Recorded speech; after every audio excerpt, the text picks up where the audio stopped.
మొదటి మాట క్షమాపణ, రెండవ మాట పరదైసు, మూడవ మాట బాధ్యత, నాలుగవ మాట చేయి విడుచుట. ఇక్కడ మనం గమనించినట్లయితే నా దేవా నా దేవా నన్నెందుకు చెయ్యి విడిచితివని అర్థం.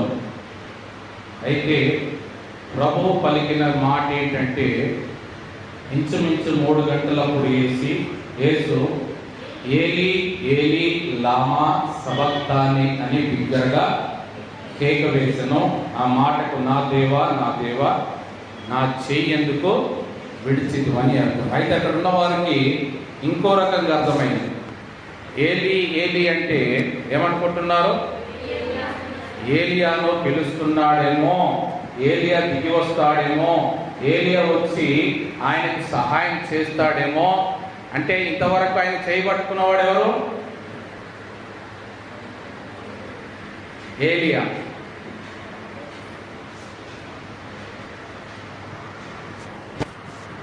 ఇంతవరకు ఆయన చేయబట్టుకున్నవారు ఎవరు? ఏలియా చెయ్యి విడిచాడు కాబట్టి అందుకే ఏలి ఏలి లామా సబక్తాని అని అంటున్నాడని అక్కడున్నవారు అనుకుంటున్నారు. అక్కడ అర్థం అది కాదు, కానీ అక్కడ ఉన్నవారికి అర్థమైంది అది. ప్రభు పలికేది ఒక మాట, ట్రాన్స్లేషన్ అయ్యేది ఇంకొక మాట, తర్జుమా మారిపోతున్నది. అర్థము అపార్థంగా మార్చబడుతుంది. కేవలం శబ్దమును బట్టి మాత్రమే కాదు, శబ్దం బట్టి మాత్రమే అర్థం రాకూడదు. అలా వచ్చినప్పుడు అపార్థమైపోతుంది. ఏలి ఏలి అని ప్రభు పిలిస్తే ఏలియా ఏలియా అని వీళ్ళు అనుకుంటుంది. ఇక్కడ గమనించండి, 4 మాటలు మనం 4 మాట చూస్తున్నాము. మొదటి మాటలో ఆయన సంబోధించేటప్పుడు ఏమని సంబోధించాడు? తండ్రి అని సంబోధించాడు, కుమారుని స్థానం. రెండో మాట వచ్చేటప్పటికి ఏమని సంబోధిస్తున్నాడు? నేడు నీవు నాతో కూడా దొంగతో, నేడు నీవు నాతో అంటున్నాడు. ఆయనకి ఏమి సపరేట్గా ప్రత్యేకంగా ఏది సంబోధించట్లేదు. మూడో మాట బాధ్యతలో ఏమంటున్నాడు? అమ్మా ఇదిగో నీ కుమారుడు, ఇదిగో నీ తల్లి అని చెప్తున్నాడు. గమనించండి, 3 సందర్భాల్లో 3 రకముల సంబోధన మారింది. మొదట తండ్రితో తండ్రి అంటున్నాడు, రెండవదిగా దొంగతో నీవు నాతో కూడా అంటున్నాడు, మూడవదిగా తల్లితో అమ్మా ఇదిగో నీ కుమారుడు. ఇక్కడ 4వ మాటలో చేయి విడిచే సందర్భం వచ్చేసరికి ఏమంటున్నాడు? నా దేవా నా దేవా. మరి ఇక్కడ తండ్రి పోయి దేవుడు ఎందుకు వచ్చాడు? ఆ తండ్రి కాదా? ఈ కుమారుడు కాదా? మొదటి మాటలేమో తండ్రితో మొదలు పెట్టాడు, 3 మాటలు అయిపోయేసరికి మిడిల్గా 4వ మాట వచ్చేసరికి ఇంకా 3 ఉన్నాయి. తర్వాత ఇటు 3 అటు 3, మధ్యలో 4వ మాట వచ్చేసరికి తండ్రి అని ఎందుకు రావట్లేదు పిలుపు? దేవా అని ఎందుకు వచ్చేస్తుంది? ఎందుకు మారిపోయింది? అర్థం ఎందుకు మారిపోయింది?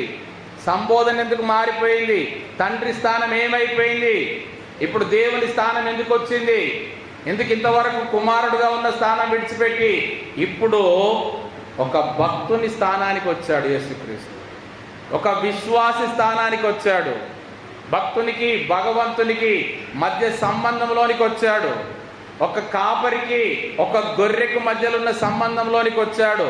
ఒక దేవునికి విశ్వాసికి మధ్య ఉన్న సంబంధంలోనికి వచ్చాడు. అయితే నా దేవా నా దేవా నా చేయి ఎందుకు విడిచితివి అంటే దేవుడు ఏం చేశాడు?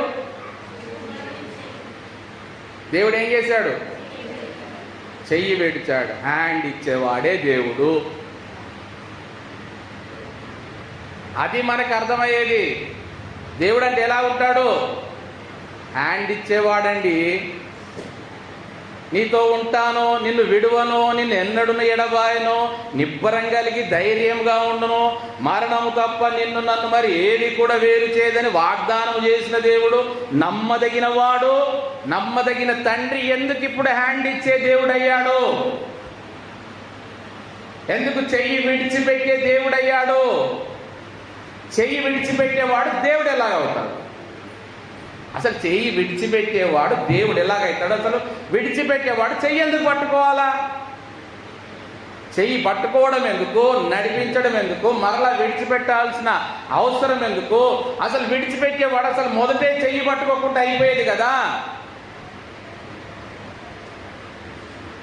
దేవుడిని ఎలా అర్థం చేసుకుంటున్నాడు?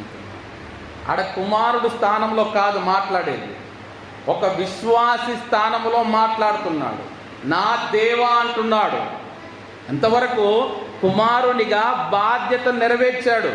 గమనించండి, క్షమాపణ దొరికితేనే ఏం దొరుకుతుందని చెప్పాను? పరదేశు. క్షమాపణ దొరికితే పరదేశులో ప్రవేశము. పరదేశులో ప్రవేశించాకనే నీకు బాధ్యతలు వస్తాయి. ఊరికనే రాదు. అన్ని ఇంటర్లింక్ ఉంటాయి. చూడండి, ఫస్ట్ క్షమాపణ రావాలి. నీకు క్షమాపణ పొందుకుంటే పరదేశంలోనికి వస్తావు. పరదేశంలోనికి వచ్చాకనే నీకేమి ఇవ్వబడతాయి? బాధ్యతలు ఇవ్వబడతాయి. ఎందుకంటే ఈ సంఘం లోపలి వారికే బాధ్యతలు ఇవ్వబడతాయి, కానీ బయట వారికి ఇవ్వబడవు కదా. ఎందుకంటే వారు క్షమించబడ్డారు, పరదేశంలోనికి వచ్చారు, బాధ్యతలు అప్పగించబడ్డాయి, బాధ్యతలు నెరవేర్చారు. నెరవేర్చాలి కూడా, నెరవేర్చడానికి కదా బాధ్యతలు. మరి గమనించండి, ఇంతవరకు బాధ్యత గురించి బాగా చెప్పారు అమ్మగారు, అన్నీ చెప్పారు. మన పరివర్తన కూడికలు కూడా ప్రారంభించేటప్పుడు ప్రెసిడెంట్ గారు చర్చిలో అనౌన్స్మెంట్ చేశారు. ఏమని? పరివర్తన కూడికలకు కమిటీ వారందరూ రావాలి అని. అందరు బాధ్యత కలిగిన వ్యక్తులే కదా. కమిటీ వారంటేనే బాధ్యత కలిగిన వ్యక్తులు. వారికి ఒక బాధ్యత అప్పగిస్తేనే వారు కమిటీలో ఉన్నారు. మరి ఎంతమంది కమిటీ వారు ఎన్ని పరివర్తన కూడికలకు అటెండ్ అయ్యారు? అది బాధ్యత కాదా? ప్రెసిడెంట్ ఒక్కడే ఉన్నాడు కాబట్టి అటెండ్ అవ్వాలా? వైస్ ప్రెసిడెంట్ ఏమయ్యాడు? బాధ్యత లేదా? సెక్రటరీ ఏమయ్యాడు? బాధ్యత లేదా? ట్రెజరర్ ఏమయ్యాడు? బాధ్యత లేదా? మరి కమిటీ మెంబర్లందరికీ బాధ్యత లేదా? సంవత్సరానికి ఒక్కసారే కదా పరివర్తన కూడికలు జరిగేది. మరి ఎక్కడ మీ బాధ్యతలు ఎక్కడ సారిగా నెరవేర్చుకున్నారు? ప్రభువైన యేసుక్రీస్తు చెప్పాడు, ఒక్క దాసుడు ఇద్దరు యజమానుల క్రింద ఉండవచ్చా? ఇద్దరు యజమానులను తృప్తిపరుస్తాడా? ఏ దాసుడు కానీ రెండు బాధ్యతలు సరిగా నిర్వర్తించగలడా? మరి ఇద్దరు యజమానుల దగ్గర ఒక దాసుడు సరిగా నిర్వర్తించలేనప్పుడు మరి దేవుడు ఎందుకు చెయ్యి విడిచిపెట్టాడు? దేవుడు ఎందుకు చెయ్యి విడిచిపెట్టాల్సిన అవసరం ఎందుకు వచ్చింది? కుమారుడు కాబట్టి విడిచిపెట్టలేదు. ఒక విశ్వాసి స్థానములో ఉన్నాడు కాబట్టి విడిచిపెట్టాడు. మరి విశ్వాసి అయితే ఆ సిలువలో మరణించాల్సిన అవసరం ఎందుకు వచ్చింది? విశ్వాసి అయితే ఎంతోమంది విశ్వాసులందరూ అక్కడ వెంబడించిన వారందరూ కూడా రొమ్ము కొట్టుకొంచు, అంగలారుస్తూ, ఏడుస్తూ వారందరూ దుఃఖిస్తున్నారు కదా. మరి ఆ విశ్వాసులలో ఈ విశ్వాసి ఒక్కడు ఉండొచ్చు కదా. ఎందుకు వారందరేమో ప్రేక్షకులుగా ఉన్నారు, ఈ విశ్వాస ఒక్కడేమో అనుభవించేవాడిగా ఉన్నాడు? మీరు గమనించండి, చాలాసార్లు మనం పేపర్లలో చదువుతున్నాం, టీవీలలో న్యూస్లో చూస్తున్నాం. బోరు బావిలో పడిన చిన్నారులు చూసారా?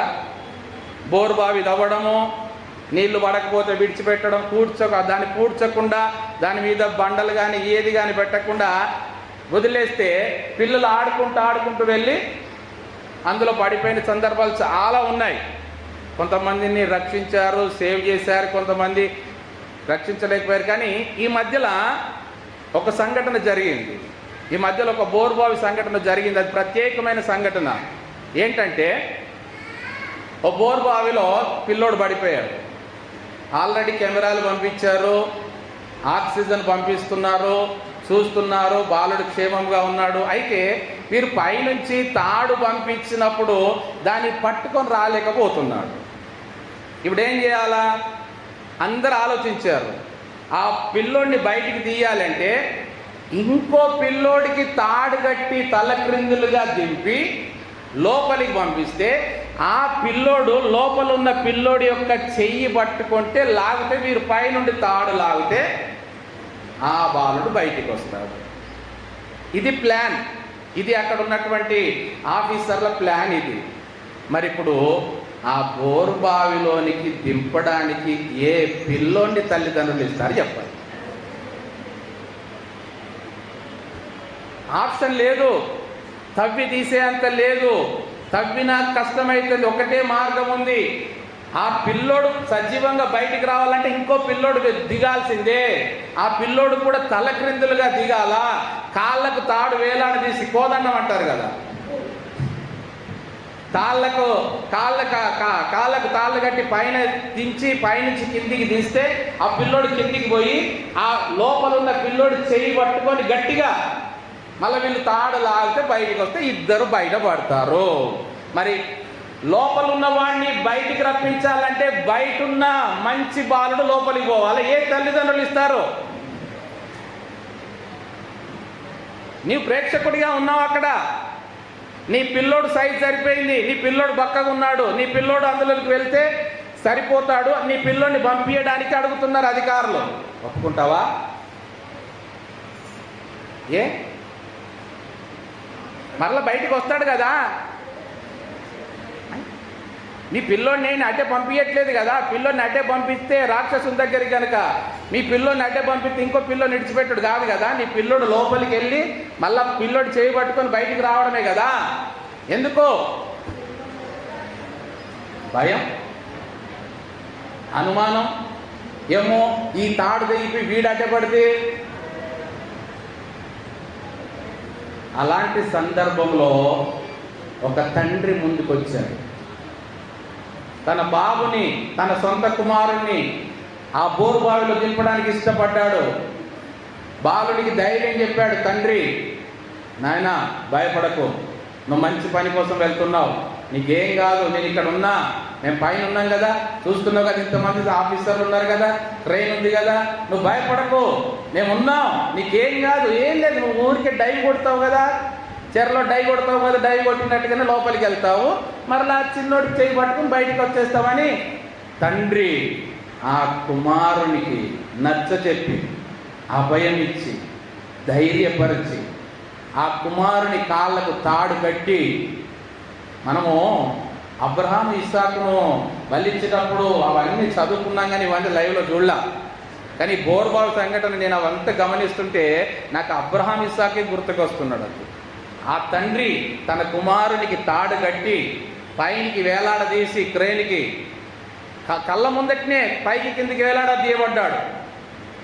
వేలాడదీయబడితే ఆ కుమారునికి ఆక్సిజన్ పెట్టి ఆ చేతులు ముందుకు పెట్టి ఆ కుమారుని బోరుబావిలోనికి పంపించి కెమెరాలతో చూస్తూ ఆక్సిజన్ పంపిస్తూ కింది దాకా వెళ్ళాక ఆపి ఆ కుమారుడు ఆ పిల్లోడు చేయి పట్టుకొని క్షేమంగా బయటికి లాగి తీసుకొని వచ్చారు. అందుకొరకు కుమారుని చెయ్యి తండ్రి విడిచిపెట్టాడు.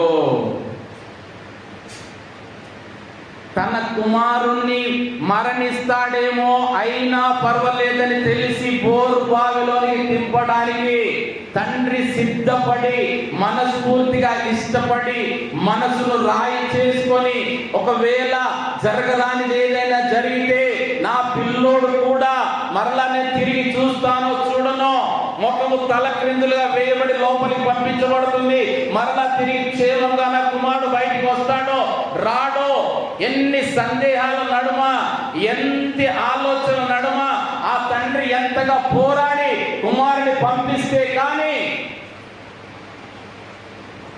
ఆ బోరుబావిలో చిక్కిన ఆ చిన్న ప్రాణము బయటికి రాలేదు. ఒక విశ్వాసిగా చెయ్యేందుకు విడిచిపెడుతున్నాడు దేవుడు అంటే, నీ ద్వారా కొందరిని అగ్నిలో నుండి పైకి లాగినట్టుగా నీవు వారిని రక్షించాలని.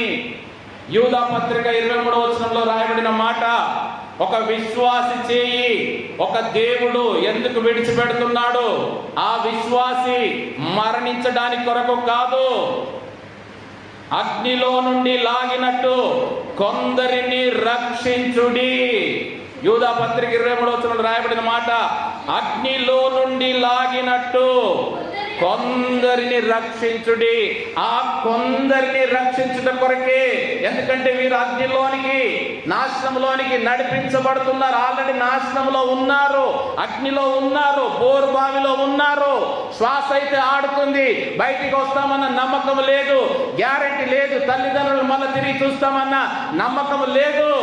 అలాంటి స్థితిలో ఉన్న వారిని కొందరినైనా అగ్నిలో నుండి బయటికి లాగాలి అంటే నా కుమారుడు అందులోకి విడిచిపెట్టబడాలా, నా కుమారుని చెయ్యి వారికి అందించబడాలా. అప్పుడే వారు బయటికి రక్షించబడతారు. ముగ్గురు భక్తులు కూడా అదే అనుకున్నారండి. ఎంతమంది భక్తులు? ముగ్గురు భక్తులు కూడా అదే అనుకున్నారు. మా చెయ్యి తప్పకుండా దేవుడు పట్టుకుంటాడండి. రాజుతో సవాల్ చేస్తున్నారు.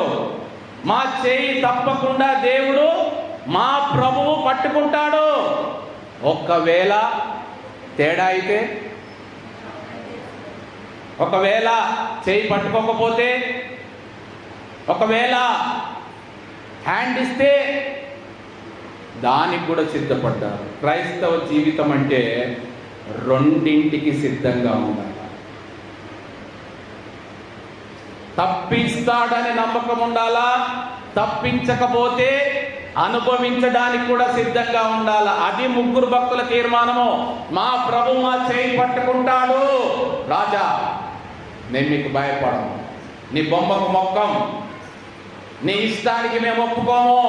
నీ ఇష్టానుసారంగా నువ్వు శాసనములు చేయించి నీ ఇష్టానుసారంగా మొక్కితేనే బ్రతుకుతావు, మొక్కకపోతే బ్రతకవు అంటే మేము మొక్కము. మేము మొక్కే వారము కాము.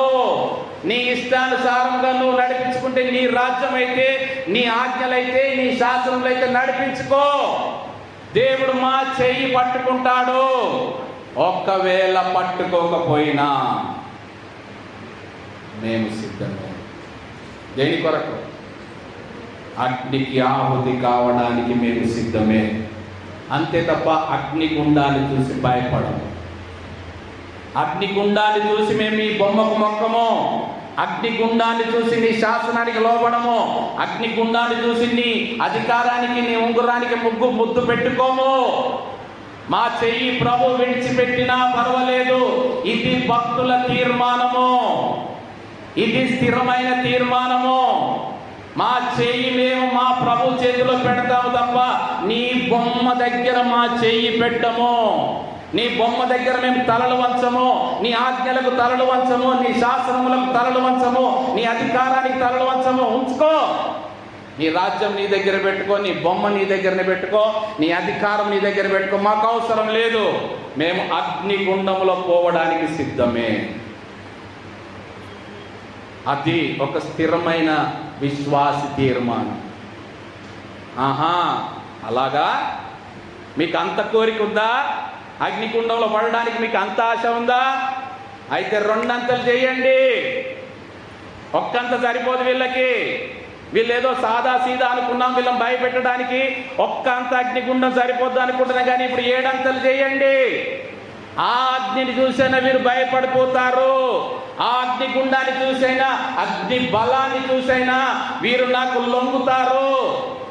ఆ అగ్నిలో మాడిపోకుండా నాకు సరెండర్ అవుతారు.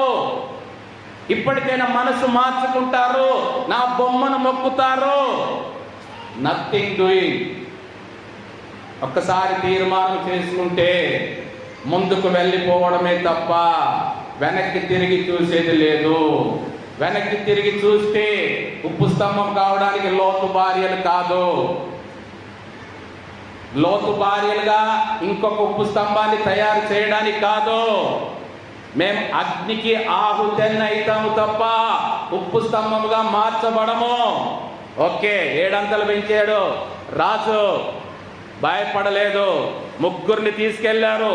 ముగ్గురిని తీసుకెళ్లి అగ్నిగుండంలో పడవేస్తే ఆ వేడికి పడవేసిన వారు కాలిపోయారు. ఎందుకంటే అప్పుడు క్రేన్ లేవు కదా. క్రేన్ ఉంటే ఆ క్రేన్లో పెట్టేసి టక్కున కొట్టేస్తే ఆ క్రేన్ తీసుకుపోయి దానిలో పడేసేది. లేవు కదా. వారు చేతులతో పట్టుకెళ్ళి అందులో పడేసరికి ఆ అగ్నికి వీళ్ళు కాలిపోయారు. గమనించండి, దేవుడు విడిచిపెట్టాడా? బయట ఉన్నవారు అనుకుంటున్నారు ఏమని? దేవుడు విడిచిపెట్టాడు. ముగ్గురిని దేవుడు విడిచిపెట్టాడు. ముగ్గురు అగ్నికి ఆహుతైపోయారు, ముగ్గురు కాలిపోయారు. ఏమొచ్చింది? ఒక్క మాట లొంగిపోతే ఏమొచ్చింది? ఒక్కసారి బొమ్మకి మొక్కితే ఏమొచ్చింది? ఒక్కసారి అధికారాన్ని ముద్దు పెట్టుకుంటే ఏమొచ్చింది? ఒక్కసారి సాష్టాంగ పడితే ఇన్ని లక్షల మంది సాష్టాంగ పడితే లేని ఈ ముగ్గురికే ఏమొచ్చింది?